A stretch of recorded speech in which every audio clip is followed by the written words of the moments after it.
கர்த்தருடைய பரிசுத்த நாமத்துக்கு ஸ்தோத்திரம். ஆண்டவராகிய இயேசுவின் நாமத்தில் உங்களை நான் வாழ்த்துகிறேன். இந்த ஸ்ரீகன் பார் பைபிள் இன்ஸ்டிடியூட் வகுப்புடைய மறுபடியுமாய் உங்களை சந்திப்பது தேவனுடைய சுத்த கிருபை இறக்கம். கர்த்தருக்கு கொடான கோடி நன்றி தெரிவிக்கிறேன். அருமையான ஐயா சொன்னப்பன் ஐயா உள்ளிட்ட தேவ ஊழியர்கள், ஆசிரம குடும்பத்தார், சபையார், தேவ பிள்ளைகள், உடன் ஊழியர்களால் என்னுடைய நன்றியை நான் தெரிவித்துக் கொள்கிறேன். நம்ம தொடர்ந்து சபை வரலாறு என்கிற தலைப்பில் நம்ம ஆய்வு செய்திருக்கோம்.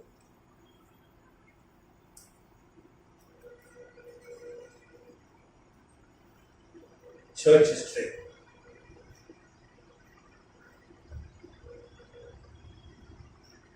அதுல 7 சபை காலங்கள்.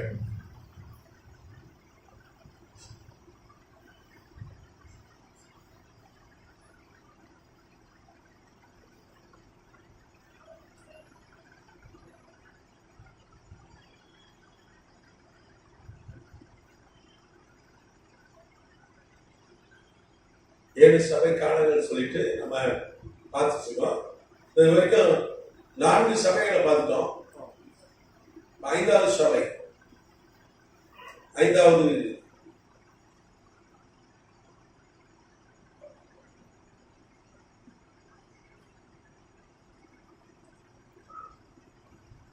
கடைசியா பார்த்தது தியோத்திர சபை. தியோத்திரை சபை காலன்றது 1539 முதல் 1514 வரைக்கும், ஏறக்குறைய 1000 ஆண்டுகள். ஆமா, 925 ஆண்டுகள். இந்த காலத்துல தான் வேதம் தியோத்திர சபை காலம் சொல்லு. நீங்க பாத்தீங்கன்னா சபை வரலாற்றுல ஒரு சிறந்த சபை, ஒப்பற்ற சபைன்னு சொன்னா தியோத்திர சபை. ஆதி திருச்சபை கூட ஆண்டவர் பேர்ல ஒரு குறை ஒண்ணுன்னு சொல்ல, ஆதியில வைத்த நண்பை விட்டாய் அப்படின்ற. ஆனா தியோத்திர சபையை தான் அப்படி புகழ்ற. உன் பொறுமை, உன் அன்பு, உன் கிரியை எல்லாம் நான் அறிந்திருக்கிறேன். முந்தின கிரியை விட உன் பிந்தின கிரியை அதிகமா இருக்கணும். அதிகமா நீ நிறைய முயற்சி பண்ற, உழைக்கிற. உனக்கு நான் என்ன தருவேன்? விடிவெளி நட்சத்திரத்தை தருவேன், ஆளுகையை தருவேன் அப்படின்னு சொல்லி கர்த்தர் தியோத்திர சபை அவ்வளவாய் புகழ்கிறார். கர்த்தராமத்துக்கு ஸ்தோத்திரம். நம்ம அதை பெரிய ஆய்வு செய்தோம். தியோத்திர சபை காலத்தை ஆய்வு செய்தோம். இன்றைக்கு 5வது சபை காலம், சர்தை சபை.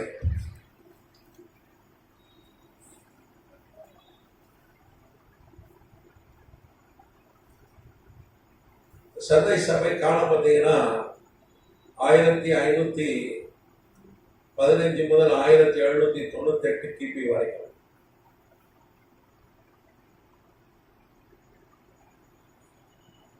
எத்தனை வருஷம் வந்து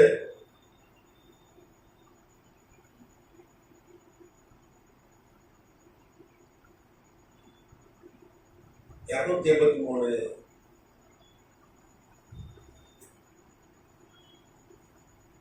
ஆண்டுகள்.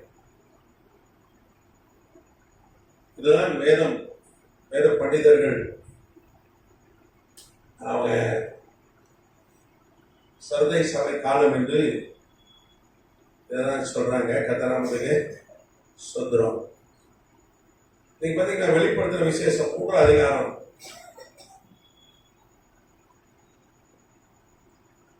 ஒன்னுல இருந்து 5 வரைக்கும்.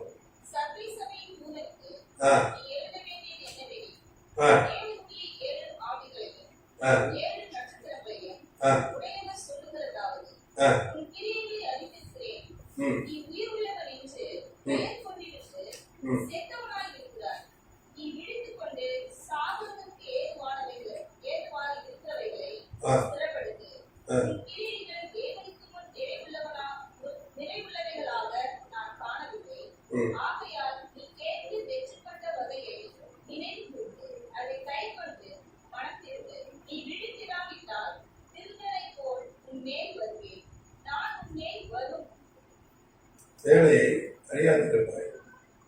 ஆனாலும் தங்கள் வஸ்திரங்களை அசுசிப்படுத்தாத சில பேர் சந்தையிலும் உனக்குண்டு அவர்கள் பாத்திரவான்கானபடியா நீ விழித்திராவிட்டால் திருடனை போல் உன் மேல் வருவேன்.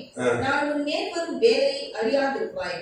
ஆனாலும் தங்கள் வஸ்திரங்களை அசூசிப்படுத்தாத சில பேர் சந்தையிலும் உனக்குண்டு. அவர்கள் பாத்திரவான்கள் ஆனபடியால் வெண் வஸ்திரம் தரித்து என்னோடு கூட நடப்பார்கள். ஜெயம் கொள்ளுகிறவன் எவனோ அவனுக்கு வெண்வஸ்திரம் தரிப்பிக்கப்படும். ஜீவ புஸ்தகத்திலிருந்து அவருடைய நாமத்தை நான் திருப்பி போடாமல் என் பிதா முன்பாகவும் அவருடைய தூதர் முன்பாகவும் அவன் நாமத்தை அறிக்கையிடுவேன். ஆமென். இங்க 5 வருஷங்களை வாசி கேட்டோம். கர்த்தர் எப்படி இந்த சந்தை சபை காலத்துல எப்படி வெளிப்படுகிறார்? நீங்க பாத்தீங்கன்னா தேவனுடைய 7 ஆவிகளையும் 7 நட்சத்திரங்களின் உடையவர் சொல்கிறதாவது எப்படி வெளிப்படுகிறார்? 7 ஆவி, அப்புறம் 7 நட்சத்திரம்.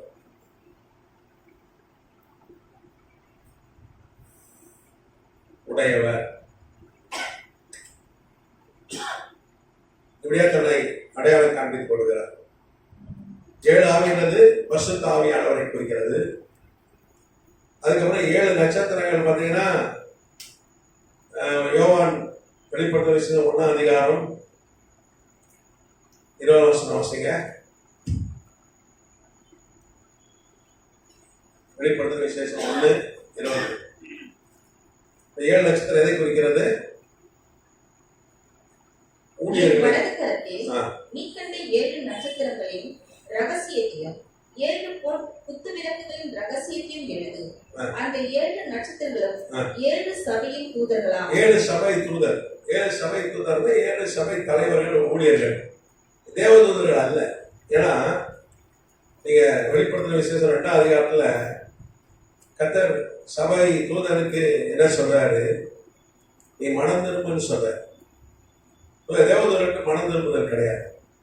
ரெண்டாவது, நீங்க கிரேக்க பைபிள் வாசிங்கன்னா தமிழ் பைபிள் 1706க்கு பிறகுதான் மொழிபெயர்க்கப்படுகிறது. ஸ்டீகன் பால்க் என்கிற ஜெர்மன் நாட்டிலிருந்து வந்த ஒரு மிஷனரி, டேனிஷ் மிஷனரி தான் அவரை கொண்டுதான் கர்த்தர் பண்ணார்.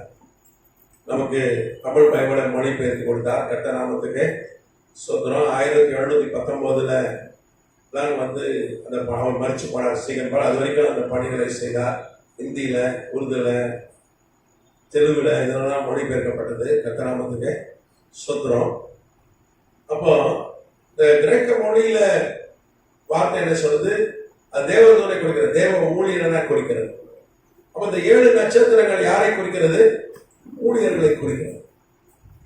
ஆண்டவர் இந்த சந்தை சபை காலத்தில் எப்படி வெளிப்படுகிறார்? அவர் 7 நட்சத்திரம் உடையவராய், 7 ஆவி உடையவராய் வெளிப்படுகிறார். 7 பரிபூர்ணத்தை குறிக்கிறது. நீதிமான் 7 தரம் விழுந்தாலும் எழுந்திருப்பானா? அப்படின்னா எத்தனை 1 கோடி தரம் விழுந்தாலும் என்ன பண்ணுவான்? எழுந்திருப்பான். 70 முறை மன்னிக்கணும். 7 எத்தனை வாட்டி வேணா மன்னிக்கணும். இப்ப அத்தனை ஊழியர்கள் 7 ஆவின்றது பரிசுத்த ஆவியானவர், பரிபூர்ண ஆவியானவர். 7 நட்சத்திரம் உடையவர் அப்படின்னா ஊழியர்களை உடையவர். இந்த ஊழியர்களை உடையவராய் அவர் என்ன பண்றார்? இந்த காலகட்டத்தில் வெளிப்படுகிறார். நீங்க ஒவ்வொரு சபை காலத்திலும் ஒவ்வொரு மாதிரி அவர் வெளிப்படுறார். நீங்க எபேசு சபைக்கு அவர் வெளிப்படும் போது அவர் எப்படி வெளிப்படுகிறார்? 7 நட்சத்திரங்களை நம்முடைய வலது கரத்தில் ஏந்தி கொண்டு 7 பொன் குத்து விளக்கின் மத்தியில உலாவிக் கொண்டிருக்கிறவரா அவர் எபேசு சபைக்கு வெளிப்படுகிறார். அதே மாதிரி ஸ்மிர்னா சபைக்கு அவர் வெளிப்படும் போது முந்தினவராய் பிந்தினவராய் மதித்தவரிலிருந்து பிழைத்து வருமானவர் அப்படியாக அவர் வெளிப்படுகிறார். அப்படி ஒவ்வொரு சபை காலத்திலே அப்படி வெளிப்படுகிறார். இந்த சர்தை சபைக்கு அப்படிதான் வெளிப்படுகிறார். ஆங்கிலத்தில் சர்டேஸ்.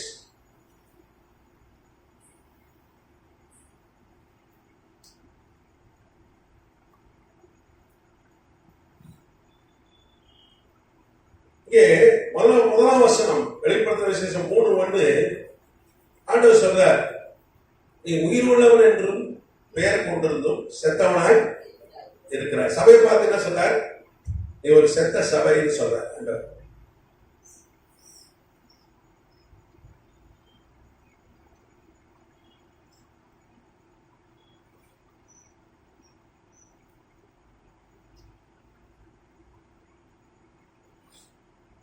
பேர் தான் உனக்கு உயிர் இருக்குன்னு.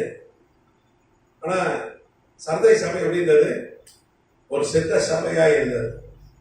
நீங்க பாத்தீங்கன்னா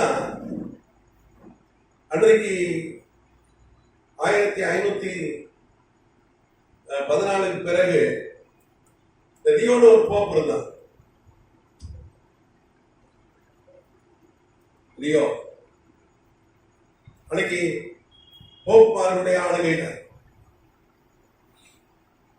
538 முதல் 1798 வரைக்கும் இந்த உலகத்தை ஆனது போப்மார்கள். இப்ப இருக்கிற போப்மார்கள் வேறு, அன்றைக்கு இருந்த போப்மார்கள் வேறு. நீ குழப்பிக்க கூடாது. இன்னைக்கு இருக்கிற போப்மார்கள் கேத்தலிக் அந்த சபைகளுக்கு தலைவராக இருக்கிறார். வேட்டிக்கன்ல இருக்காங்க. ராணுவம் கிடையாது, அதிகாரம் கிடையாது, உலக அதிகாரம் கிடையாது. ஆனால் அன்றைக்கு இந்த போப்மார்கள் ரோம பேரரசர்கள் தான் போப்மார்களாக இருந்தார்கள். ரோம பேரரசர்களாக இருந்தார். நீங்க அதை புரிஞ்சுக்கலாம். உலக ராணுவம் அவங்ககிட்ட இருந்தது. அப்ப இந்த லியோ அப்படிப்பட்டவர் தான். இந்த லியோ ரோம பேரரசராகவும் இருக்கிறார், கேத்தலிக் சபை தலைவராக இருக்கிறார். கர்த்தருக்கு ஸ்தோத்திரம். அப்போ இந்த லியோ என்ன சொல்றாரு? நம்ம ஆதி திருச்சபையை இப்ப செத்த சபையை நம்ம ஆக்கிட்டோம்ல. நம்ம கடந்த சபை காலங்களை நம்ம தியானிச்சோம். பைபிள் எல்லாம் என்ன பண்ணாங்க? போன தியத்திர சபை காலத்துல ஆமோஸ்ல இருந்து தீர்க்க தரிசனம் அந்த வசனம் வாசம். அது என்ன வசனம்? பைபிள் பஞ்சம் வரும், வார்த்தை பஞ்சம் வரும். அது எப்போ வந்தது? தியத்திர சபை காலத்துல தான் வந்துச்சு. இன்னைக்கு உலகத்துல 800 கோடி பிரிண்டட் பைபிள் இருக்கு. பிரிண்டட் புக் எவ்வளவு இருக்கு? 800 கோடி பைபிள் இருக்கு. டிஜிட்டல்ல 2000 கோடிக்கு மேல. இப்ப நமக்கு செல்போன்ல, ஆன்லைன்ல, லேப்டாப்ல நம்ம எத்தனை வேணா பதிவிறக்கம் பண்ணிக்கிட்டே இருக்கலாம். 2000 கோடிக்கு மேல பைபிள் இருக்கிறது. ஆனா அன்னைக்கு ஒரு பைபிள் கூட இல்லாம இவங்க அடிச்சிட்டாங்க. அன்னைக்கு போன வகுப்புல நான் எடுத்தேன். அவர்கள் வேத புஸ்தகத்தை 1229 எரிக்க ஆரம்பித்தாங்க. பைபிள் யாருக்கும் இருக்கக்கூடாது. பைபிள் வைத்தோட கொண்டு போட்டார்கள். அதுக்கு ஒரு 3 லட்சம் பேர் ஒரு ராணுவத்தை ஏற்படுத்தினார்கள். லயோலா என்கிற ஒரு தலைமையில, பிரான்சிஸ் சவேரியர் என்பவர் தலைமையில இந்த படைகள் உலகம் ஃபுல்லா போய் பைபிள் வைத்திருந்த ஆட்கள் எல்லாம் பைபிளை அவங்ககிட்ட பிடுங்கி எரித்து போட்டார்கள். அவங்கள கொலை செய்தார்கள் சொல்லி பார்த்தோம். அப்படியே 6 கோடிக்கு அதிகமான ஆட்கள் சாட்சியம் அமைச்சாங்க. ஏன்னா ஒரு சட்டம் போட்டாங்க, பைபிள் யாருக்கே இருக்கக்கூடாது. ஏன்னா அது கர்த்தருடைய வார்த்தை, அதை நீங்க வச்சுக்கூடாது, அது யாரும் படிக்கக்கூடாது, அது படிச்சா தேவ குற்றம் அப்படின்னு சொல்லி ஒரு சட்டத்தை இயற்றி சாத்தான் நயவஞ்சகமாக இவனை பயன்படுத்தி, நீங்க பாத்தீங்கன்னா ஏற்கனவே சொன்னேன், முதல் பைபிள் பேட் வாய்ஸ் மொழியிலே மிஷினரிகளால் லத்தீன் மொழியிலே மொழிபெயர்க்கப்பட்டது. நீங்க பாத்தீங்கன்னா 200 கிபியில, இன்னைக்கு நம்ம 2024 கிபியில இருக்கிறோம். அப்ப ஏறக்குறைய 1800 ஆண்டுகளுக்கு முன்பாக பேட் வாய்ஸ்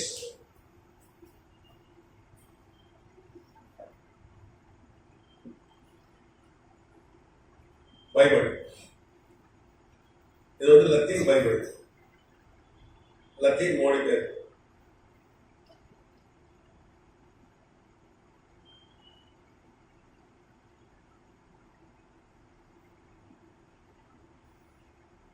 பைபிள் மூல பாஷை பழைய ஏற்பாடு எபிரேய மொழி, புதிய ஏற்பாடு கிரேக்க மொழி. ஏன் அந்த மொழியில கொடுத்தாருன்னா, அன்னைக்கு எபிரேயம் இஸ்ரேல் ஜனங்களுக்கு தான் கொடுத்தார் பைபிளை. அன்னைக்கு அவர்கள் எபிரேய மொழி தெரிந்தவர்களாக இருந்தார்கள். பழைய ஏற்பாடு அவனுக்கு கொடுக்கப்பட்டது. புதிய ஏற்பாடு உலகம் ஃபுல்லா கிரேக்க மொழி. அன்னைக்கு கிரேக்க மொழி உலகம் ஃபுல்லா பேசப்பட்டது. அந்த மொழியில தான் எழுத்துக்கள் இருந்தது. அதனால உலகம் ஃபுல்லா பரவணுக்காக கிரேக்க மொழியில அது நமக்கு கொடுக்கப்பட்டது. கர்த்தநாமத்துக்கு ஸ்தோத்திரம். ஆண்டவராகிய இயேசு கிறிஸ்து அரபிக் தான் பேசினார். லலிதா குமின்னு சொன்னாரு, வேற என்ன சொன்னாரு, எப்பத்தான் சொன்னார். இதெல்லாம் அரபிக் மொழி. ஆமா, எவீரு மகள் செத்து போன மகளை அவ பேர் டெலிதா, அவ பேர் டெலிதா. டெலிதா குமினா டெலிதா எழுந்துருன்னு அர்த்தம். எழுந்துரு அப்படின்னு சொல்லி உயிரோடு எழுப்பினார். அவரை எப்பத்தா அப்படின்னு திறக்கப்படுவதாக அப்படின்னு அர்த்தம். ஆண்டவராகிய இயேசு கிறிஸ்து எபிரேய மொழியில பேசுறார்.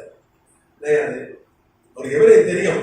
ஆனா நீங்க மாதிரி அராமிக்ல தான் பேசினாலும் பைபிள பதிவிட்டு இந்த கிரேக்க மொழியில தான் எழுத்துக்கள். அன்னைக்கு எதோ எழுதினாரு அவரு. என்ன எழுதினான்னு தெரியல. ஏன்னா ஒரு பெண்ணை விபச்சாரத்துல கை கலப்பா கொண்டு ஒப்படைக்கிறாங்க, என்ன தண்டனை கொடுக்கறதுன்னு கேட்கறாங்க. அவர் எல்லாம் எழுதினார். ஏதோ எழுதிச்சு யார் மேல இது வரைக்கும் யாரும் பாவம் செய்யலையோ அவங்க என்ன பண்ணுங்க, முதல் கல்ல போடுகிட்டார். வேற ஒன்றும் சொல்லலை, எல்லாம் போயிச்சான். கதநாமத்துக்கு சுந்தரம். அப்போ எபிரேய மொழி என்பது நீங்க பாத்தீங்கன்னா பாபேல் கோபுரம் கட்டி ஆண்டவர் அதை தடுக்கிறார். எப்படி தடுக்கிறார்? அன்றைக்கு உலகத்திலே ஒரே மொழி சுமேரிய மொழி. சுமேரிய மொழி தான் உலகத்திலே முதல் மொழி. அதுதான் ஆதாம் ஏவாள் பேசினார்கள். அதுலதான் ஆண்டவர் இயேசு கிறிஸ்து அவரோடு பேசினார். அதுக்கப்புறம் பாபேல் 34 மாடி கட்டுறதுக்கு வேலை நடக்குது. 17 மாடி கட்டிட்டாங்க. கர்த்தர் இறங்கி வந்து தடுத்து என்ன யோசித்தாரு? இடிச்சு ஒரு இடி மின்னல அடிச்சிருக்கலாம், இடிச்சு போடலாம், ஆனால் திரும்ப கட்டுவான். இதுக்கு ஒரே வழி, ஒரு குழப்பத்தை அனுமதிக்கிறார். மொழியை என்ன பண்றாரு? பிரிச்சு தாறுமாறாக்குறார். அன்னைக்குதான் அப்படிதான் வந்தது எபிரேய மொழி. எபிரேய மொழியில பார்த்தீங்கன்னா இருக்கிற சொற்கள்லாம் மெசொப்பொட்டாமியாவுக்கு நிறைய சொற்கள். இன்னைக்கு சேக்கல் நான் சொன்னேன். சேக்கல் வந்து இஸ்ரேலுடைய பணம். இன்னைக்கு சேக்கல் ஒரு 23 ரூபா நினைக்கிறேன் இந்தியா மதிப்புக்கு ஒரு சேக்கல். இந்த சேக்கல்ன்றது மெசொப்பொட்டாமியாவுடைய சொல்லு. இந்த பணம் நீங்க எபிரேயத்தில் மெசொப்பொட்டாமிய மொழி சொல் இருக்கும். அதுக்கப்புறம் எகிப்துடைய சொற்கள், எகிப்துடைய வார்த்தைகள்லாம் இருக்கும், எழுத்துக்கள்லாம் இருக்கும். இதெல்லாம் கலந்துதான் எபிரேயம். சில சொல்றாங்க எபிரேயம் படிக்கலன்னா பரலோகம் போக முடியாது. ஏங்க அப்படியா? பைபிளை போட்டுது. ஆமாங்க, அங்க எல்லாம் ஃபுல்லா எபிரேயம் தாங்க பேசுவாங்க. அப்புறம் நீங்க மொழி தரணும்னா என்ன பண்றது? அந்த பரலோகத்தில் உங்களால வாழ முடியாது. அதான் நீங்க பாருங்க, ஏதேன் தோட்டமே நித்திய ஜீவன் தான். கரெக்டா? சாகாதவனை உண்டாக்கினார். மனுஷன் மாத்திரம் பாவம் செய்யலைன்னா எல்லா சந்ததி எங்க இருந்திருப்பாங்க? ஏதேன் தோட்டத்துல இருந்திருப்பாங்க. கரெக்டா? ஆண்டவர் இயேசு கிறிஸ்து பிறக்கணும்னு அவசியம் இருந்திருக்காது. ஆமா, ரத்த சக்தி மறிக்கணும்னு அவசியம் இருக்காது. உண்டா இல்லையா? அப்ப நித்திய ஜீவன் சாகாதவனை தானே உண்டாக்குனாரு ஆதாம. ரோமர் 5 தான் பாக்குறோம். ஆதாம் பாவம் செய்யறதுனாலதான் மனித இடத்துக்குள்ள மரணம் வந்தது. அதுக்கப்புறம் ஆதியாம் 3:15 ஆண்டவர் சொல்றார், நான் ஸ்ரீகிருத்தா வந்து பிறந்து சாத்தனின் தலைய நசுக்குவேன் அப்படின்னு சொன்னார். அப்போ அங்க சுமேரிய மொழி தானே பேசிட்டு கிடந்தாங்க. அப்போ இங்கே பைபிள் வந்து எபிரேய மொழியில நமக்கு கொடுக்கப்பட்டது. தானியேல் தீர்க்கதரிசி புத்தகத்தில் 6 அதிகாரம் மாத்திரம் அராமிக் மொழியில் எழுதப்பட்டது, பாபிலோன் மொழியில் எழுதப்பட்டது. ஏன்னா அன்னைக்கு எபிரேயம் மறந்துட்டாங்க யூத ஜனங்கள். அப்ப எல்லாருக்கும் அந்த ஏன்னா இஸ்ரேல் தேசமே எல்லாம் போய்விட்டது. பாபிலோன் வந்துட்டாங்க, எபிரேய மொழியை மறந்து விட்டார்கள். அதனால கர்த்தர் என்ன பண்ணாரு? அவர் புரிஞ்ச மொழியில, புரிகிற மொழி தானே பேசுவார் கர்த்தர். ஒரு தகவல் சொன்னா புரிகிற மொழி தானே பேசுவாரு. ஆண்டவர் எப்படியாவது நமக்கு புரியணும்னு நினைக்கிறார். நீங்க பாத்தீங்கன்னா நியாயாதிபதிகள் புஸ்தகம் 13ஆம் அதிகாரம் பாத்தீங்கன்னா மனோவான ஒருத்தரை குறித்து சொல்லப்படுது. மனோவா யாரு? சிம்சனுடைய தந்தை. மனோவாவுக்கும் மனைவிக்கும் குழந்தை கிடையாது. அன்னைக்கு பெலிஸ்தர்கிட்ட 40 வருஷம் அடிமையா இருந்தாங்க. வெள்ளைக்காரன் நம்ம அடிமையா இருந்த மாதிரி அப்படி இருந்தாங்க. இன்னைக்கு பெலிஸ்தர்கள் இஸ்ரேல் அடிமையா இருக்காங்க. அன்னைக்கு பாலஸ்தீன் காசா மேற்கு கரைனா பாலஸ்தீன் தான் பெலிஸ்தர்கள், பாலஸ்தீனியர்கள். அன்னைக்கு பாலஸ்தீனர்கள் இஸ்ரேலை ஆண்டார்கள் 40 வருஷம். இவன் அடிமையா இருக்கான். இப்ப கர்த்தர் இந்த வயக்காட்டுல வேலை செய்யறான். யாரு? மனோவா மனைவி வயல வேலை செய்யும்போது ஆண்டவர் வர மனுஷன் ரூபத்தில் வர பார்க்க ஒரு சாதாரண மனுஷன், ஒரு ஊழியக்கார மாதிரி இருக்காரு.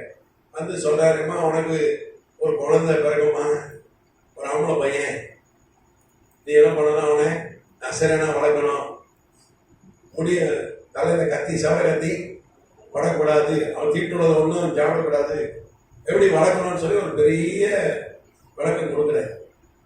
கொடுத்துட்டு அவன் தான் என்ன பண்ணுவான்? இந்த இஸ்ரேல் ஜனங்களை ரட்சிப்பான். இந்த பெலிஸ்தர்கிட்ட இருந்து தலைவனாக எழுப்புவேன்னு சொல்லிட்டு போயிட்டார். அந்த அம்மா போய் ஒரு ஊழியக்காரன் வந்தான். ஒரு ஊழியக்காரர் வந்தான்னு சொல்றக்கார மன்னிப்பு, கத்தரை மன்னிப்பாராங்க. ஊழியக்காரர் வந்தாரு. ஒரு தேவ மனுஷன் வந்தாரு. எனக்கு இப்பதான் சொன்ன உடனே மனோவா என்ன பண்ணான், சரி உனக்கு ஒண்டி தான் சொன்னாரா, எனக்கும் சொன்னா நல்லா இருக்கும்ட்டு ஒரு ஜெபம் பண்றான். ஆண்டவரே மறுபடியும் அந்த ஊழியக்காரன் அனுப்புங்க. அவன் ஜெபம் பண்ணது எப்படின்னா ஊழியக்காரன் தான் அனுப்ப சொல்றான். கர்த்தர் வந்தது அவனுக்கு தெரியாது. மனிதனா ஒருவர் ஆண்டவர். அப்படிதான் மனோவாட்ட வந்து பேசினார். மனுஷ ரூபத்துல எல்லாத்தையும் மகிமையெல்லாம் விட்டு வந்தார். சாதாரண ஒரு வழிபோக்க மாதிரி ஒரு தேவ ஊழியக்கார மாதிரி வந்தார். ஆனா இவன் ஜெபம் பண்றான். அந்த ஊழியக்கார ஒருத்தர் என் மடாட்டி கிட்ட பேசினார்ல, ஆண்டவரே அவரை கொஞ்சம் அனுப்புங்க அப்படின்னு ஜெபம் பண்றான். உடனே திரும்ப வர நீ வந்து அன்னைக்கே ஒரு உலகத்துல ஒரு 80-90 கோடி ஜனம் உண்டு. உலகத்துல அவ்வளவு கோடிக்கணக்கான ஜனங்கள் உண்டு. ஆண்டவர்கிட்ட பார்த்தீங்கன்னா 2000, 6000, 8000 கோடி தேவதூர்கள் உண்டு. 10 நாளும் படை அவரால் உண்டாக்க முடியும். அது போக எத்தனை தீர்க்கதரிசிகள் உண்டு, எத்தனையோ தீர்க்கதரிசிகள் அவர் எழுப்ப முடியும், ஊழியர்கள் எழுப்ப முடியும். ஆனா அவரே வர அவர் ஒரு கேமரையில் அனுப்பிச்சிருக்கலாம். இல்லை ஒரு சாதாரண தேவதை போயிட்டு வேணா போகிறான், கண்ணை மூடி திறக்கணும் வந்து சொல்லிட்டு போகிறான். ஆனால் பாருங்க எப்படியாவது புரிய வைக்கணும் நினைக்கிட்டு அவரே வர ஒரே வந்து அப்போ மனவா கொண்டாடி வயக்காட்டில் இருக்க அம்மா அந்தவனே எங்கம்மா அவன் புருஷன் அப்படின்றாரு. அது அங்கே அந்த இடத்துல நின்று வேலை செய்யறாங்க.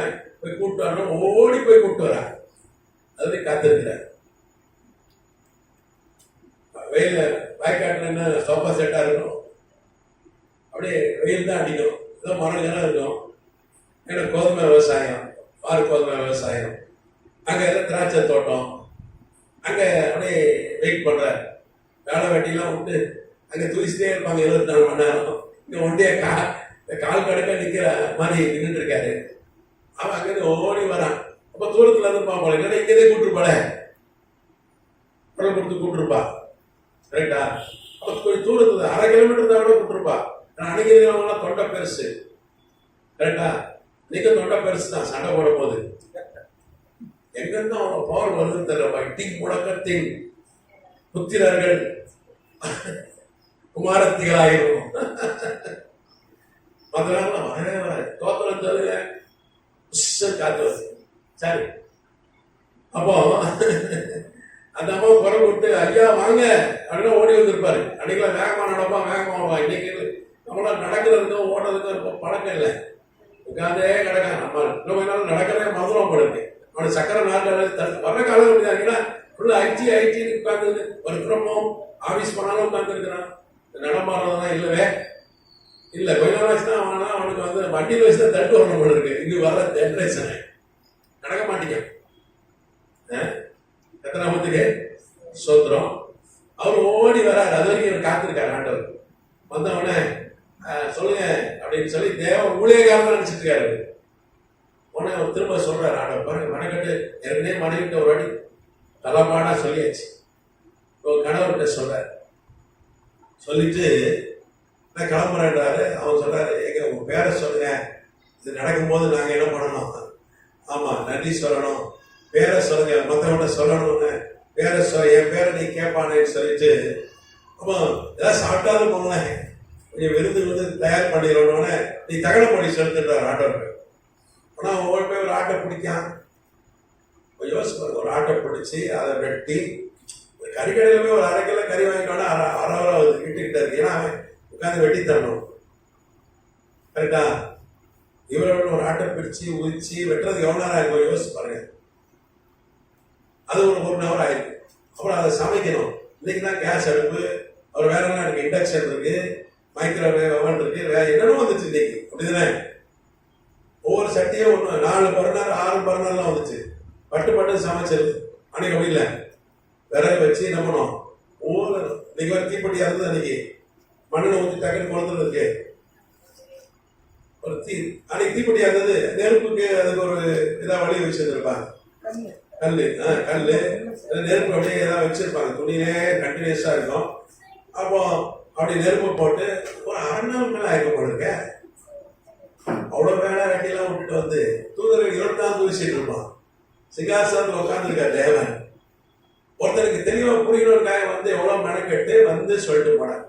விடுதலை சிம்சன் பெறமா அவன் ரட்சிப்பான், இதெல்லாம் செய்யறது. கணவன் மனைவிக்கு 2 பேருக்கும் எப்படி பிள்ளை வளர்க்கணும்னு சொல்லிட்டு விழா வேலை கிளாஸ் அரை நாள் எல்லா வேலையும் விட்டுட்டு இங்க வந்து என்ன பண்றாரு, கிளாஸ் எடுத்துட்டு போறாரு.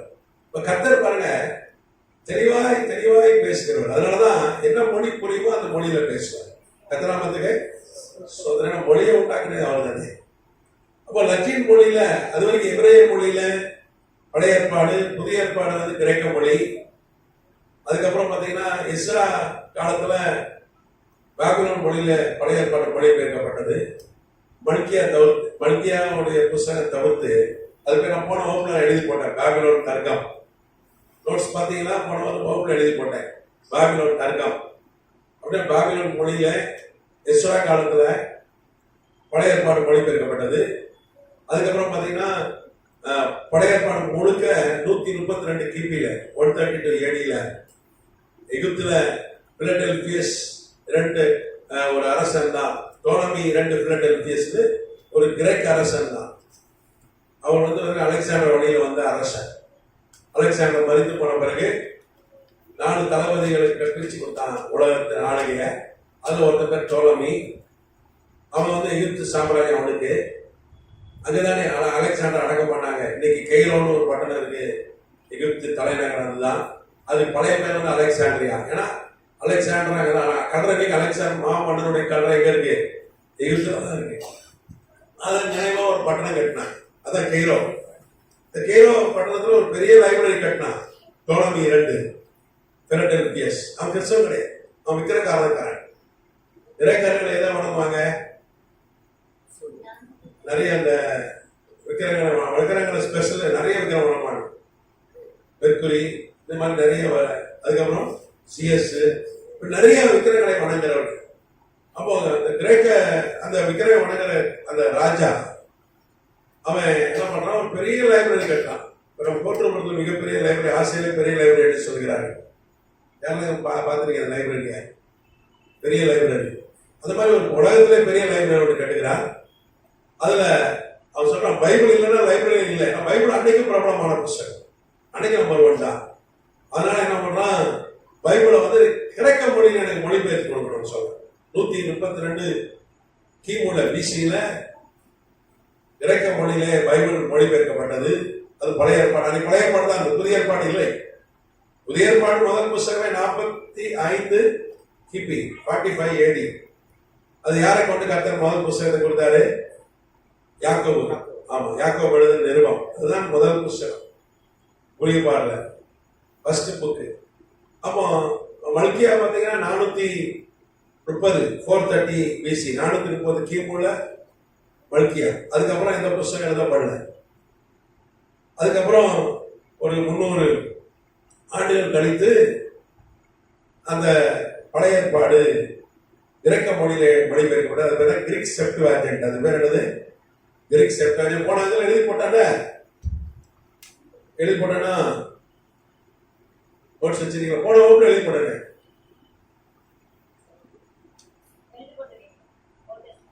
எழுதி போட்டால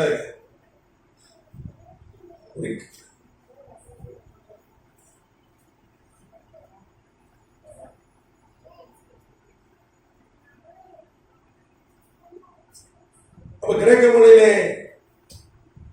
பழைய ஏற்பாடு மொழிபெயர்க்கப்பட்டது. அது மொழிபெயர்த்த வல்லுநர்கள்ல மொழிபெயர்த்த ஆட்களை ஒரு ஆள் யாருன்னா, இந்த லூக்கா 2ஆம் அதிகாரத்துல ஆண்டவராக இயேசு கிறிஸ்து 8 நாள் குழந்தையா இருக்கும் போது அவரை கையில தூக்கி தீர்க்க தரிசனம் சொன்ன பேரு சிமியோன். அதெல்லாம் ஒரு ஆளு. அவன்தான் ஏசாயா தீர்க்கதரிசி புத்தகத்தை அங்க எபிரேய மொழியில இருந்தது அவன் தான் என்ன பண்ணான், கிரீக்ல எழுந்தது மொழிபெயர்த்தான்.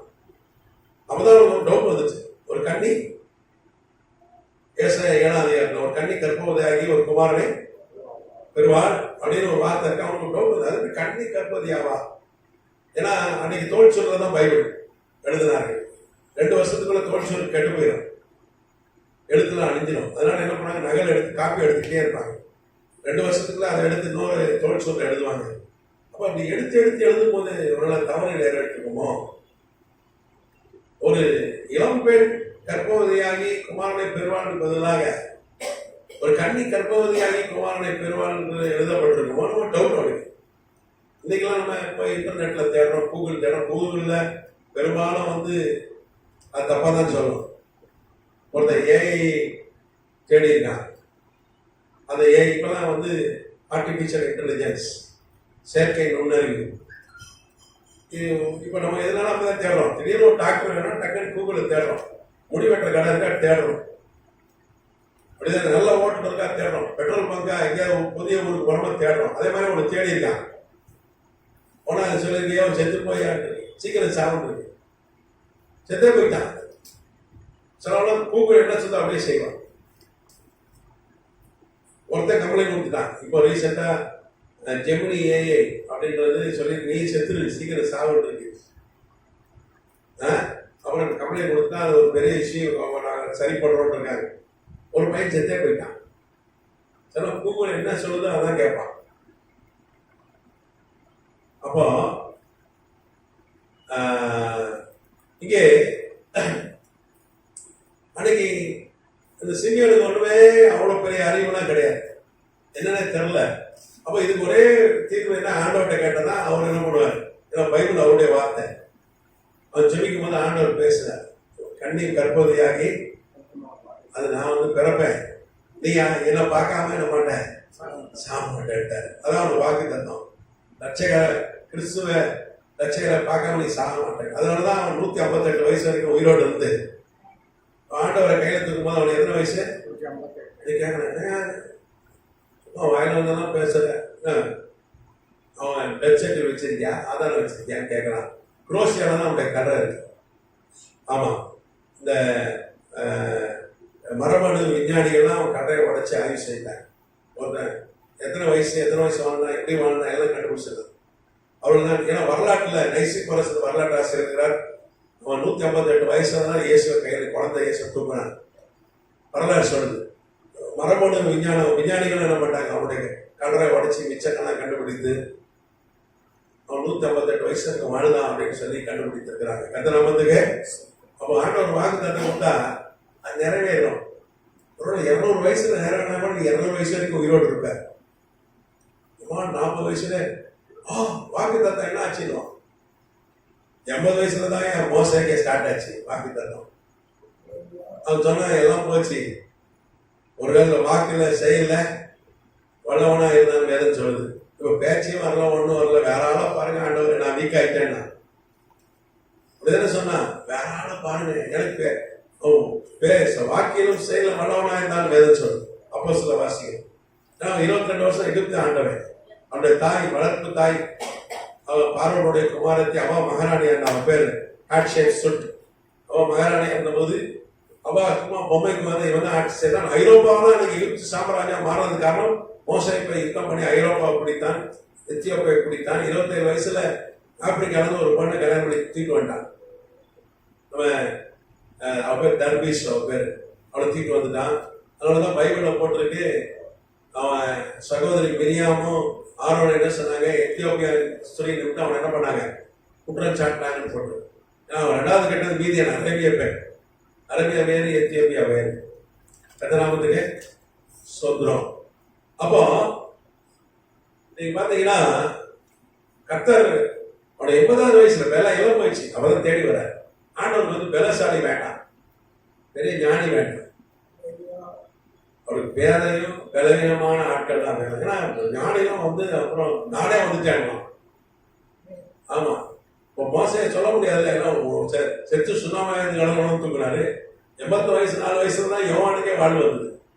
திரும்ப எழுத ஆரம்பிச்சான் யோவான். ஆண்டவர் சொன்னார், நீ தேவனுடைய ராஜ்யம் மகிமையோடு வர்றதை நீ பார்க்காம சாக மாட்டேன், நீ யோவான்னு சொன்னார். நம்ம ஆட்கள் என்ன சொன்னாங்க, யோவான் உயிரோடு இருக்காங்க, வருகை வரைக்கும் வச்சிருக்காரு ஆண்டவர் சொல்றாங்க. அப்படியே இல்லை, யோவான் செத்துட்டா, டெத் சர்டிஃபிகேட். சில டிவியில் உட்காந்து டீ குடிச்சிட்டே பேசலாம். நாங்கள் பார்த்துக்கங்க, கைலாச மலைக்கு போன பார்த்துக்கிடுங்க, அங்கே ஒரு வயசானவர் இருந்தாருங்க, எங்களை வர வச்சு எங்களுக்கு டீலாம் போட்டு கொடுத்தாரு, அவரோட சரி நாங்கள் டீ குடித்தோம். கடைசியில் பார்த்தா யோவான்றான். எல்லாம் போய் கூட்டிட்டாலேலாம் சிலர். உண்மை கிடையாது. ரோம பேரரசன் டிராஜன், உலக பேரரசன் டிராஜன் ஆட்சியில தான் கிபி 100 யோவான் மறிச்சு போனார். அவருடைய கல்லறை செல்சுக் மலை குன்றுல எவேசு பட்டணத்துல இருக்கு. அதெல்லாம் உடச்சி மரபணு விஞ்ஞானிகள் ஆய்வு செய்தாங்க. டெத் சர்டிபிகேட் இருக்கு பெர்லின் ஸ்டேட் மியூசியம் ஜெர்மனியில. ரோம பேரரசு முத்திரை. ஏன்னா அன்னைக்கு பெரிய உடைக்கிறாங்க, ரகசியமா அவன் சாவ ரகசியமா அடக்க மாட்டாங்க, ஏன்னா கூட்டம் பெருசா வந்துடக்கூடாதுன்னு சொல்லிட்டு ரோம பேரரசு உத்தரவு போட்டான். யோவான் ரகசியமா அடக்கம் பண்ண, ஆள் கூட்டம் சேர்க்கக்கூடாது, ரொம்ப பேர் சேர்க்கல, அப்படிதான் அடக்கம் பண்ணாங்க. அன்னைக்கு சில கொஞ்சம் குறைந்த எண்ணிக்கை உள்ள ஆட்கள் தான் அந்த அடக்கத்துக்கு வந்தாங்க அப்படின்னு சொல்லி வரலாறு சொல்லுது. கத்தநாமத்துக்கு. ஏன்னா பெரிய ஊழியக்காரன், மிகப்பெரிய ஊழியக்காரன். கத்தநாமத்துக்கு சுத்திரம். அப்போ ஆண்டவர் வந்து வாக்குத்தத்தம் நிறைவேறும். ஒரு 1000 வருஷம் இருக்குன்னா கூட அதை வச்சிருவார். நம்ம நினைக்கிறோம் கலவீனம் வந்துச்சு, இனிமே அவ்வளவுதான் போல வாக்குத்தத்தம். வாக்குத்தத்தம் நிறைவேறும். தரிசனம் போய் சொல்லாது, அது நமக்காக வைக்கப்பட்டிருக்காது, அது நமக்காக காத்திருக்கோம். அது எத்தனை வருஷம் ஆனாலும் என்ன பண்ணும், நிறைவேறும். சிலருக்கு சாம்பல் 11 வருஷத்துக்கு வச்சுட்டான், அது என்ன பண்றது, அவனுக்கு அப்படி வச்சிருக்காரு ஆண்டவர். 16 வயசுல தாவீது போய் கோலியாத்தை ஜெயிச்சிட்டான், ஆடுதான் மேய்ச்சிட்டு இருந்தான், போர்க்களத்துக்கெல்லாம் போனதில்லை. அவங்க அப்பா அண்ணாமாரெல்லாம் போய் பார்த்துட்டு வாடா, போய் ரொம்ப நாள் ஆச்சு, தகவலே இல்லை, என்னாச்சு போய் பார்த்துட்டு வாங்குறாரு. முதல்ல போர்க்களத்துக்கு புறம் போன இடத்துல கோலியாத்தை ஜெயிச்சிடலாம் 16 வயசுல. அவனுக்கு அப்படி வந்து ஆண்டவராக இயேசு கிறிஸ்து இந்த வானத்தை பூமியை உண்டாக்கிற தேவன், நம்மை உண்டாக்கிற தேவன் 30 வயசுல தான் என் முதல் அற்புதம் செஞ்சார் இந்த பூமிக்கு வரும்போது. அவர் ஏற்கனவே தானியல் தீர்க்கதரிசி புஸ்தகம் 9:25 பேசியா எப்போ வெளிப்படுவார்னு சொல்லி தானியலை கொண்டு அவர் ஏற்கனவே முன்ன அறிவிச்சிட்டார். 30 வயசுல தான் 27 கிபியில தான் முதல் அற்புதம்.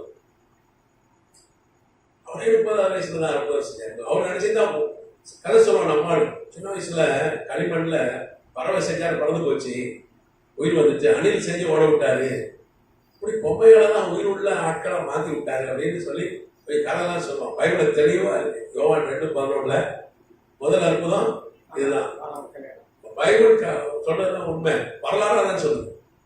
ஆண்டவர் இயேசு கிறிஸ்து வரலாறு 9க்கு அதிகமான வரலாற்று உலக புகழ்பெற்ற வரலாற்று ஆசிரியர் எழுதியிருக்காங்க. அது எல்லாமே ஆதாரங்கள் இருக்கிற, தொழில் துறை ஆதாரம் இருக்கிற, வரலாற்று ஆதாரம் இருக்குது. கர்த்தநாமத்துக்கு ஸ்தோத்திரம். அப்போ வயசு ஒரு பொருட்டே இல்லை. நமக்கு என்ன கவலைன்னா, பொதுவாக அந்த உலகம் 40 வயசுல செட்டில் ஆயிருந்தேன், 40 வயசுல ஒரு வீடு கட்டிடணும், ஒரு கார் வாங்கிடணும், கடன் இல்லாத இருக்கணும், கொஞ்சம் சேவிங் பண்ணணும், அப்படிதான் நம்ம ஒரு கணக்கு போடணும். 40 வயசுல அதை ஜெயிக்கலன்னா அவ்வளோதான், யாரும் மதிப்பாட்டாங்க. உண்டா இல்லையா? என்ன சாதிச்சிட்டா பிள்ளைய கேட்பான். ஏதாவது பசங்க ரொம்ப உசார், சின்ன வயசுல என்ன பண்ணிட்டாரு, என்ன ஒரு ஆடிக்கார வாங்கிட்டாரு கேட்குது. இந்த ஓட்ட பைக்கு தானே தடைவிட்டு இருக்கேன். எனக்கு இந்த காலத்து பிள்ளைங்களாம் மோசம். அவ்வளோ 5 வயசு பையன் கேட்குறான் அப்பாவை, இந்த பைக் வயசு அவன் வயசுல ஆடிக்கார வாங்கிட்டான்னு 5 வயசு பையன் கேட்கான். இந்த காலத்து பிள்ளைங்களுக்கு ரொம்ப ஐக்கியம் அதிகம். கதநாமத்துக்கு சோதனம். சில சொன்னா, நான் ஒரு காரு ஒரு வீடு வாங்கிட்டு அவன் கல்யாணமே கட்ட வேண்டாம். எனக்கு தெரிஞ்சு ஒரு 60 வயசு 62 வயசு இன்னும் அதான் சொல்லிட்டு இருக்கேன். அந்த காலத்து அம்பாசிடர் கார் வாங்கிட்டு வீடு கட்டுவேன்னு சொன்னவன் இன்னைக்கு என்ன சொல்றான், ஒரு ஆடிக்கார வாங்கிட்டா வீடு. இன்னும் அவனு ஒரு 2 வீலர் கூட வாங்கின, அது வேற விஷயம். கர்த்தர் ஏற்ற வேலையில எல்லாம் செய்யும். அவர் சொன்னதுதான் போய் சொல்ல மனிதன் இல்லை. அப்போ இந்த கிரிக் செப்டுவேஜென்ட் அப்படிதான் வந்துச்சு. ஒரு விக்கிரக ஆராதனை செய்கிற ஒரு கிரேக்க அரசனை கர்த்தர் எழுப்பி பெரிய எழுப்புதல். அது பெரிய எழுப்புதல். இந்த கிரேக்க மொழியில பைபிள் மொழிபெயர்க்கப்பட்டது.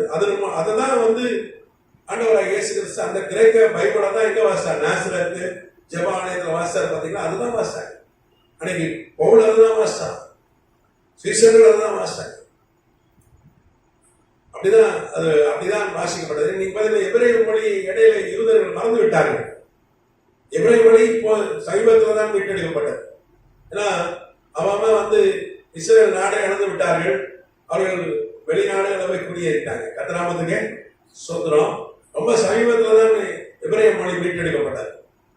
அது ரொம்ப கஷ்டப்பட்டு பிரயாசப்பட்டு என்ன பண்றாங்க, இப்போ மீட்டெடுத்திருக்காங்க. கர்த்தநாமத்துக்கு ஸ்தோத்திரம். நம்ம தமிழ்நாட்டில் இருக்கிறவங்க வெளியூருக்கு போயிடுறாங்க வைங்களேன், ஒரு கனடா இல்லை அமெரிக்கா போயிடுறாங்கன்னா தமிழ் மறந்துடுறாங்க. இப்போ இங்கிலீஷில் பேசுறாங்க. எவ்வளோ துடி துடிச்சு சாவுது, அப்படியே ஓடும் அந்த குழந்தை. அநியாயத்துக்கு போடுறாங்க. தாய் தந்தை சேர்ந்து டாக்டரோடு சேர்ந்து போடுறாங்க. அதை வந்து அது நான் அதை அனுமதிப்பேன் அப்படின்னு சொன்னாங்க. ட்ரம்ப் என்ன சொன்னார், நோ அபார்ஷன் சொன்னாரு. ராமன் அவனை கட்டதை நாங்கள் ஒத்துக்க மாட்டேன்னாரு. ஆமா, அவரு கிறிஸ்துவ விசுவாசத்தில் இருக்கிறவர். அவர் வந்து இயேசு ஆண்டவர்னு சொன்னாரு, இயேசு தான் என் பாஸ்ன்னு சொன்னாரு. கர்த்தநாமத்துக்கு ஸ்தோத்திரம். அதனால கர்த்தர் கொண்டார். ஏன்னா ரப்ப குறித்து சகரியா 12ஆம் அதிகாரத்துல தீர்க்க தரிசனம் இருக்கிறது. எசேக்கியேல் 38ல இருக்கு. ஆமா, நம்ம கிளாஸ் எடுத்தோம்ல, ஆமா, தீர்க்க தரிசனம் இருக்கு. கர்த்தரால் தெரிந்து அடையாளப்பூர்வமா இருக்கு. அப்ப கர்த்தரால் தெரிந்து கொள்ளப்பட்டவர். கர்த்தநாமத்துக்கு ஸ்தோத்திரம். அப்போ இந்த கிரீக் செப்டுவாஜென்ட் வந்து பழைய ஏற்பாட்டு காலத்துக்கு புதிய ஏற்பாட்டுக்கு இடையே அந்த மொழிபெயர்ப்பு. நம்ம ஏற்கனவே கிளாஸ் எடுத்தோமா, இரண்ட காலம்னு சொல்றோம். பழைய ஏற்பாடு புதிய ஏற்பாட்டு காலம் எடுத்தோம்ல கிளாஸ். அது அல்ல, எழுப்புதலின் காலம்.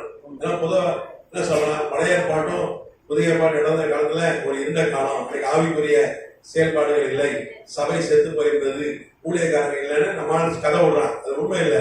பெரிய எழுப்புதலின் காலமே அப்பதான். அப்பதான் அந்த கிரேக் செப்டுவாஜென்ட் 132 கிமுல மல்கியாவுக்கும் இந்த யாக்கோபுக்கும் இடையே அது மொழிபெயர்க்கப்பட்டது. கர்த்தநாமத்துக்கு ஸ்தோத்திரம். அப்ப இதுதான் ஒரு பெரிய எழுப்புதல். ஆதி திருச்சபைக்கு எழுப்புதல் வந்ததுக்கு காரணம் என்ன? இந்த கிரேக்க மொழியில மொழிபெயர்க்கப்பட்ட இந்த வேத புஸ்தகம். அதுக்கப்புறம் கிரேக்க மொழியிலே கர்த்தர் புதிய ஏற்பாடை கொடுத்தார். அதுக்கப்புறம் 100 கிபில 100 AD அந்தியோக சபை அன்னைக்கு உலகத்துல பெரிய சபை, 2 லட்சத்து பேருக்கு அதிகமான ஆட்கள் இருந்தார்கள். அந்த சபையில இக்னேசியஸ் ஒரு சபை தலைவர் இருந்தார்.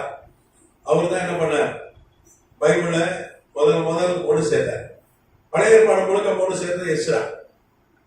எஸ்ரா வந்து மல்கியா தவிர்த்து இந்த எல்லா புத்தகத்தையும் அவங்க ஒன்று சேர்த்தார். எஸ்ரா அதனாலதான் வேதம் வந்து ரொம்ப விசேஷமா சொல்லுது. வேதம் குறித்து ஆண்டவர் விசேஷமா சொல்றாரு. அவன் தான் ஒன்று சேர்த்தான். அவர் வேத பண்டிதர், அவன் ஒரு பைபிள் டீச்சர், ஒரு ஆசாரியன். அவன் தான் ஒன்று சேர்த்தான். புதிய ஏற்பாடு வந்து பார்த்தீங்கன்னா கிபி 100 அந்தியோக சபையில அன்னைக்கு ஒரு பெரிய சபை. அவங்க தான் என்ன பண்ணாங்க, இந்த ஒரு செடி உண்டு எகிப்துல, அது பேர் பேப்பரி. அதை அரைச்சி காய போட்டு பேப்பர் மாதிரி பெருசா சாட்டா செஞ்சு அதுல மை வச்சு எழுதி என்ன பண்ணாங்க, உலகம் ஃபுல்லா அனுப்புனாங்க பைபிள். அன்னைக்கு மேக்சிமம் ஒரு ஒரு விசுவாசி அந்த சபையில இருந்தா அவன் பார்த்தீங்கன்னா அதானிய மாதிரி பெரிய பணக்காரன், மிகப்பெரிய பணக்காரன். மேக்சிமம் கப்பல்லாம் வச்சிருந்தான் சொந்தமா, உலகம் ஃபுல்லா தொழில் இருந்தது. அவன் கிட்ட கொடுத்து அனுப்பி அவன் கப்பல் மூலமா உலகம் ஃபுல்லா கொண்டு போய் சேர்த்தான்.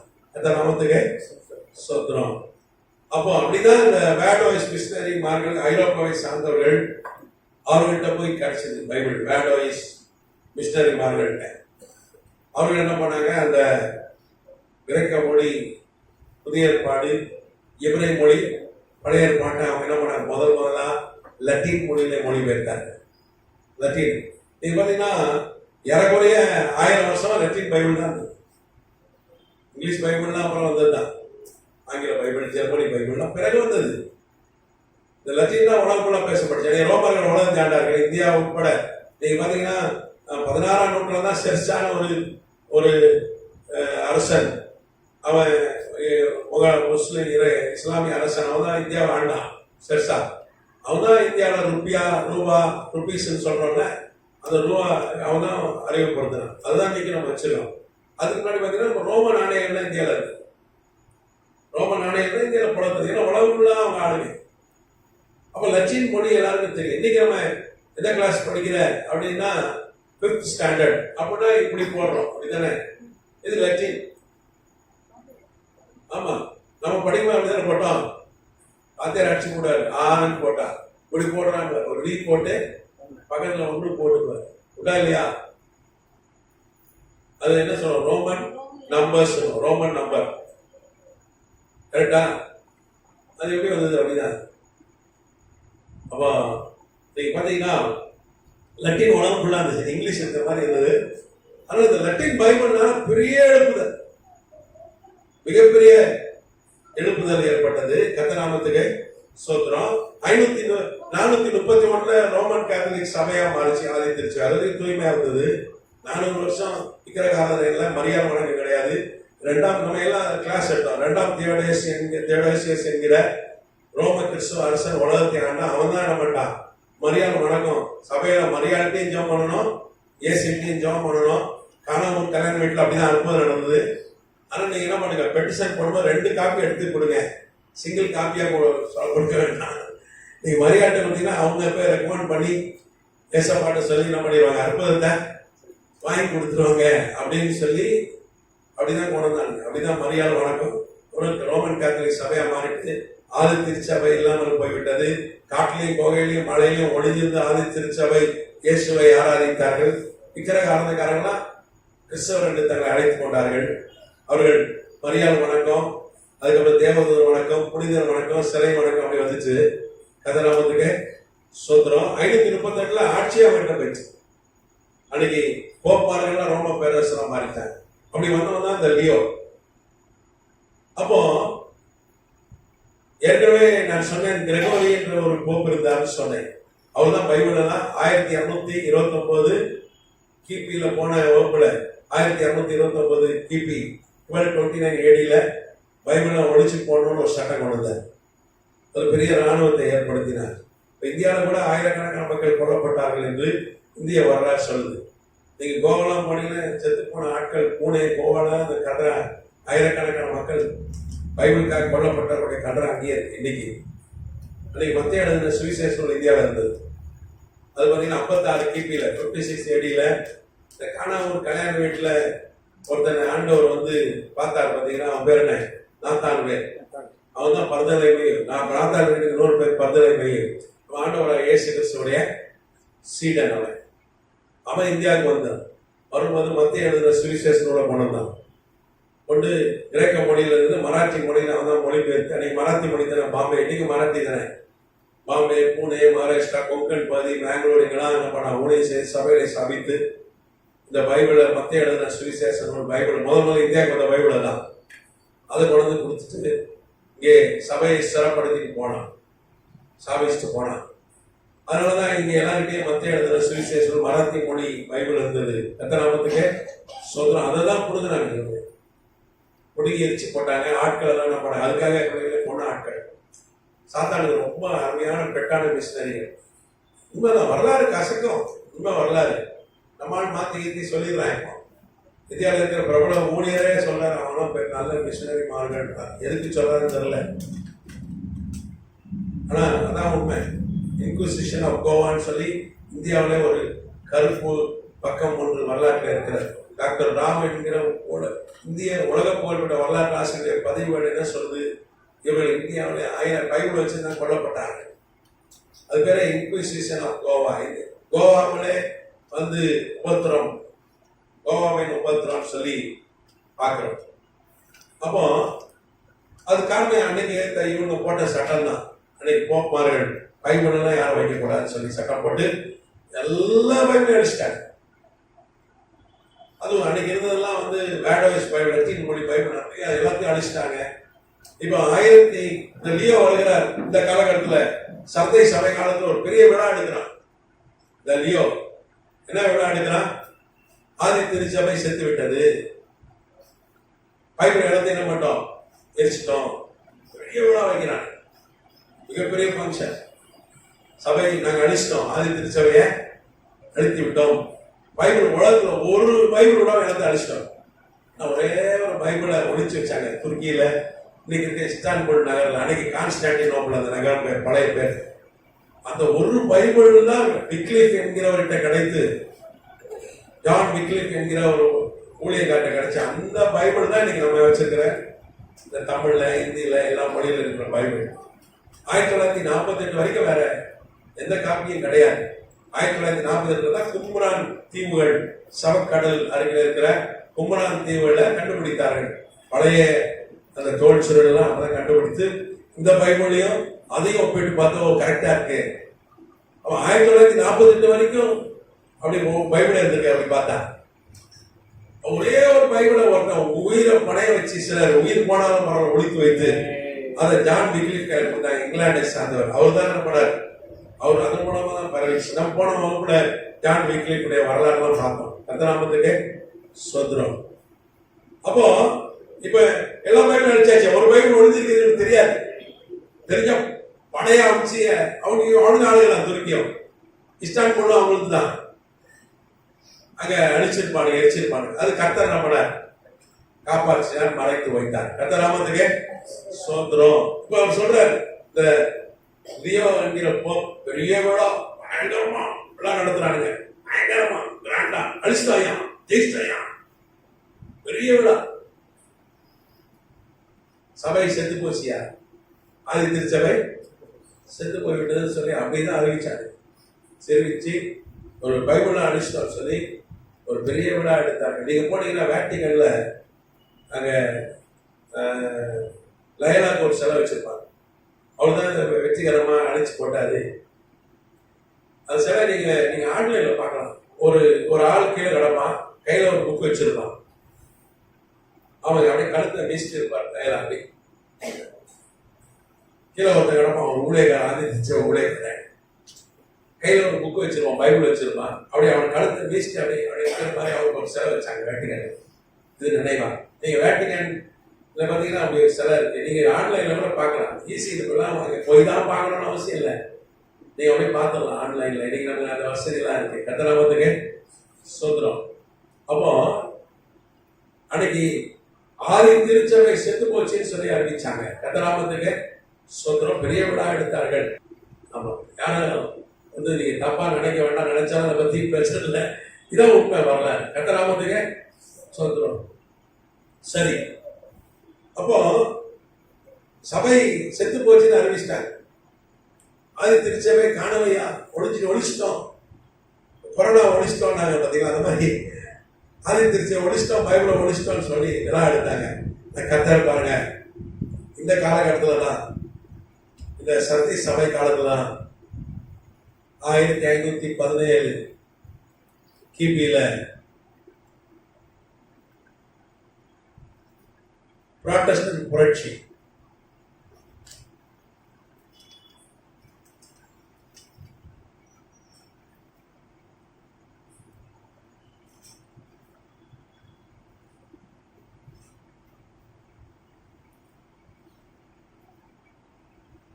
புராட்டஸ்டன்ட் ரிஃபார்மேஷன் இங்கிலீஷ்ல.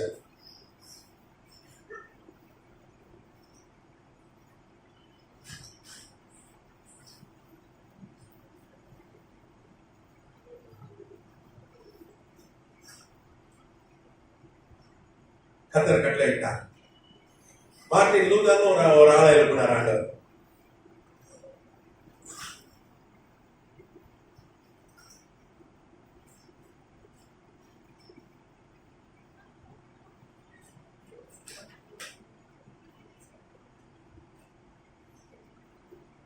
மார்ட்டின் லூதர் அவர் பாத்தீங்கன்னா ஜெர்மன் நாட்டை சார்ந்த ஒரு ரோமன் கேத்தலிக் பாதிரியார். ரோமன் காட்டிட்டு மணியடிச்சிருந்தவர் தான். விட்டன்பர்க்னு ஒரு நகரம், நான் ஏற்கனவே உங்களுக்கு சொல்லிட்டே இருந்தாலும் அவர் விட்டன்பர்க், ஜெர்மனி.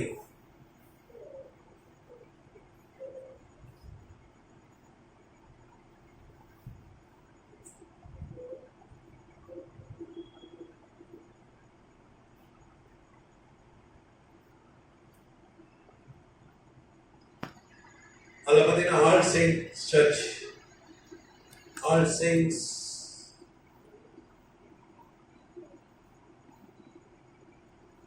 சர்ச், அதுக்கு அவர் பாதிரியார்.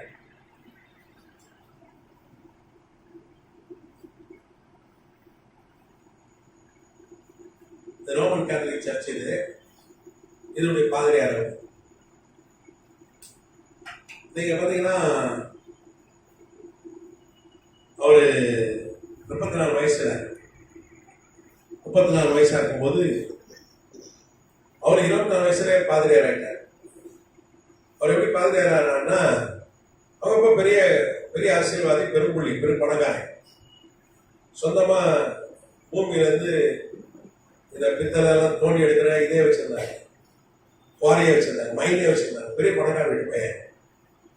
அவர் என்ன பண்ணாங்க, அவங்க அப்பா லாயர் படிக்க வச்சாங்க. லா காலேஜ் தான் போச்சு. இந்த மார்ட்டின் லூதர் ஐயா அவர் லா காலேஜ் தான் போனார்.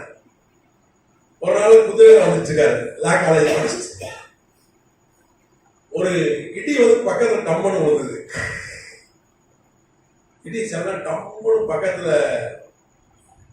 பக்கத்துல விழுந்து செத்துருவோம், ஒரு மனுஷன் செத்துருவோம். பக்கத்துல விழுந்து சாவல, பக்கத்துல இடி விழுந்து சாவல. உடனே படிப்பை விட்டுட்டு நான் ஊழியத்துக்கு போறேன் போயிட்டேன். ஆனா கத்திருக்காரு, சுவேர் கத்திருக்காரு. அப்போ விக்கிரகாரம் தானே, ரோமன் கேத்தலிக் தானே. அப்போ கத்திர அப்படிதான் பிடிக்கிறார். லாயர் ஆனன்றவன என்ன பண்றாரு, ஒரு இட்டியை கம்முன்னு போட வச்சு பக்கத்துல குதிரையில போறாங்க. குதிரை தானே, பெரிய படையாளிட்டு பிள்ளை இட்டி உழுது. அப்படிதான் ஊழியத்துக்கு வர கட்டணாமத்துக்கு சும்மா வாங்க. யாரும் வரா, இடிய போட்டாலும் சிலர் வரான். சும்மா தானா வந்தது யாரு, ஏசாயா ஒருத்தன் தான். ஒருத்தன் தான் நான் என்ன வரேன். பெரும்பாலும் அட்டி மோசையெல்லாம் சும்மா வந்தானா, அடிச்சு இழுத்துட்டு தான் வந்தேன். அப்படிதான் எனக்கு ஒரு இட்டியை ஒன்று போட்டு கொண்டு வந்தார் மார்ட்டின். ஏன்னா பெரிய திட்டம் மார்ட்டின் வந்தார் மாதிரி ஒரு மாபெரும் ஒரு ஊழியர் நீங்க பார்க்கவே முடியாது. கோட்டிக்கணக்கில் விக்கிரகாரம் வந்து ரட்சிக்கப்பட்டாங்க. பெரிய மனதில் பெரிய எழுப்புதல், உலக வரலாறு ஒரு எழுப்புதல் கிடையாது. அப்போ உலகம் ஃபுல்லா ஏற்கனவே 95% உலகம் ஃபுல்லா விக்கிரகாரம் இருக்கிறான். இந்த ரோமன் காத்திரிக்கு தான் உலகமே கிறிஸ்தவ நாடா உலகமா தான் இருக்கு அன்னைக்கு. ஆனா அவ்வளவு என்ன பண்றான், மரியாதை வணக்கம், சிலை வணக்கம், தேவதர் வணக்கம், புனிதர் வணக்கம் அப்படி இருக்கான். இந்த வேர்டோவைஸ் இந்த மார்ட்டின் லூதர் அவர் 10 வருஷமா ரோமன் கேத்தலிக் பாதிரியாரா இருக்காரு. அது பெரிய சர்ச், அது ஒரு லைப்ரரி இருந்தது. அதை கொஞ்சம் ரிப்பேர் பண்ண இடிச்சு வேலை செஞ்சாங்க. அதை இடிச்சு வேலை செய்யும் போது ஒரே ஒரு பைபிள் தான் அங்கே ஒழித்து வைத்தாங்கன்னு சொன்னேன். இங்க ஒரு பைபிள் ஒழிஞ்சு கிடந்திருக்கு, வேர்டோவைஸ் பைபிள். நான் பைபிள் யாரும் படிக்கக்கூடாது, பாதிரியாரே படிக்க முடியாது. அந்த பைபிள என்னடா பார்த்தா பைபிள் அன்னைக்கு பிரிண்டட் புக்கெல்லாம் கிடையாது, கையில எழுதுவாங்க, அதான் பைபிள். ஒரு பைபிள் எங்க ஒழிச்சு வச்சிருக்காங்க, துருக்கியில, இஸ்தான்புல்ல, கான்ஸ்டான்டினோப்பிள்ல. பைபிள் ஒன்னே நாங்க பத்திரமா வச்சிருக்காங்க. இங்க ஒண்ணு இந்த கட்டடத்துக்குள்ள இடிபாடுக்குள்ள கட்டு வச்சிருந்தேன். என்னடா எடுத்து பார்த்தேன், அதெல்லாம் படிச்ச வெத்த படித்தவர் என்னன்னு பார்த்து ராத்திரிலாம் பார்த்து படிச்சா பைபிள் கர்த்தருடைய வார்த்தை. அது அப்படியே அவருடைய ஆவிக்குரிய கண்களை திறந்தது. பைபிள் வாசிச்சாலே என்ன, என்னுடைய கண்கள் திறந்ததுனால பிசாசனை பண்ண மாட்டான், பைபிள் வாசிக்க பண்ண மாட்டான். சிலரும் தூக்கவே 10 தூக்கு மாத்திரம் போட்டு ஒருத்தர் தூங்கல, அவங்க கையில பைபிள் கொடுத்து பண்ணா அப்பவே அங்கேயே தூங்கிட்டேன். பைபிள் வாசிக்கவே விட மாட்டான் பிசாஸ். நீங்க நல்ல தூக்கம் வரும். எங்க எப்போ நல்ல தூக்கம் வரும், அது செல்போன்ல மற்றெல்லாம் பார்ப்பான், மொட்டை அடிச்சு பார்ப்பான், யூடியூப் 24 மணி நேரம் கூட பார்த்துருவான். ஆனா பைபிளை செல்போன்ல படிக்கல, நீ செக் பண்ணி பாரு, அவனை அங்கே எங்க வேலை அங்கே தூக்கி விழுந்துருவான். நம்மனு பைபிளை படிக்க விட மாட்டான் பிசாஸ். ஏன்னா கர்த்தருடைய வார்த்தை அது என்ன பண்ண, ஆவிக்குரிய கண்களை திறந்துடும், ஆவிக்குரிய கண்களை திறந்துடும். ஏதோ கர்த்தருடைய வார்த்தை அது உயிர்ப்பிக்கிறது, அது ஆவியாக இருக்கிறது. வானபூமி ஒழித்து போனாலும் கர்த்தருடைய வார்த்தை அழிக்கவே முடியாது, அழிஞ்சே போகாது. மற்ற எல்லாம் அழிஞ்சிடும். உலக படிப்பு நம்ம பேசிட்டு இந்த பைபிள் காலேஜ் படிப்பு அங்கேயே உங்களுக்கு உதவும். நித்திய அங்கேயே நினைப்பீங்க, ஆஹா நமக்கு கத்துக்கிட்டோம் உதவுது, நித்திய ஜீவனம் உதவும். அங்கேயும் வசனம் உண்டு. ஆமா, மறுமையிலும் வசனம் இருக்கு. இந்த பூமியில அழிஞ்சிடும், ஆனா அங்கேயும் வரும், அங்கேயும் வசனம் தெரியணும். எபிரேய தெரியலன்னா பரவாயில்ல, வசனம் தெரியலன்னா அவ்வளவுதான், பரவாயில்ல போக முடியாது. எத்தனை நாமத்துக்கு விசாசி நல்லா பைபிள் படிக்கிறான், அவன் ஆட்டோவிட்டே வசனம் பேசுறாங்க. ஆமா, அவனோட கொஞ்சம் ஜாஸ்தி வசனம் தெரிஞ்சாலும் பரவாயில்ல போக முடியும். ஆமா, நம்ம விசாசு ரொம்ப குறைவா தான் வசனம் தெரிஞ்சிருக்க. சிலருக்கு பைபிள் என்னாகமா இருக்க, அப்படியா கேட்கான், அப்படிலாம் இருக்கான். கட்ட நாமத்துக்கு சொந்தம். அப்ப இவரு அதை ரிப்பேர் பண்ணிருக்கும் போது இடிபாட்டில் அந்த பைபிள் படிக்கிறாரு. ராத்திரி ஃபுல்லாக அந்த பைபிள் வாசிச்சாரு மனுஷன். அவன் ஆவிக்குரிய கண்கள் திறந்தது. இல்லையா, மரியாதை பத்தி ஒன்றுமே போடல, சிலையை வணங்கிச்சுக்கோ, விக்கிரகாரம் பணக்கூடாதுன்னு போட்டிருக்கு. பாவங்களை மன்னிக்கிறதுக்கு ஆண்டவரை இயேசு கிறிஸ்துக்கு தான் அதிகாரம் இருக்குன்னு போட்டிருக்கு. ஆனா நம்ம என்ன பண்றோம், பாவங்களை காசுக்கு பாவ மன்னிப்பு டிக்கெட் விற்கிறோம். எல்லாம் 95 கேள்வி வந்துச்சு. அதெல்லாம் எழுதி என்ன பண்ணாரு, அவரு சர்ச்சில் போட்டார் வெளியே. 95 தீசிஸ், 95 கேள்வி வந்தது. அந்த 95 கேள்வி வசனங்களோடு போட்டார் பாருங்க. அதுதான் உலகம் முழுக்க ஒரு எழுப்புதல் அக்கினியை பற்ற வைத்தது. கர்த்தர் நாமத்துக்கு சொந்தம். அப்ப எழுப்புதல் வரணும்னா, எழுப்புதல் சொன்னா வராது.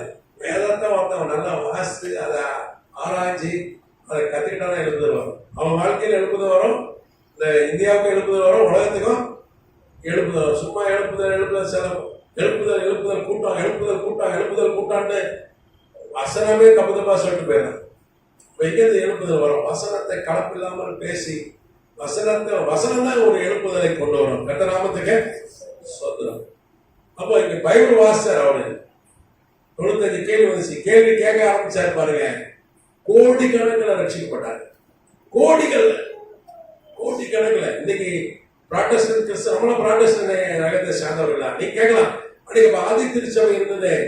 பாதி திருச்சபை அன்னைக்கு காட்டிலே மலையில புகையில ஒளிந்திருந்தா, ஏன்னா கொன்றுவான், இவன் ஜெயில போட்டுருவான்.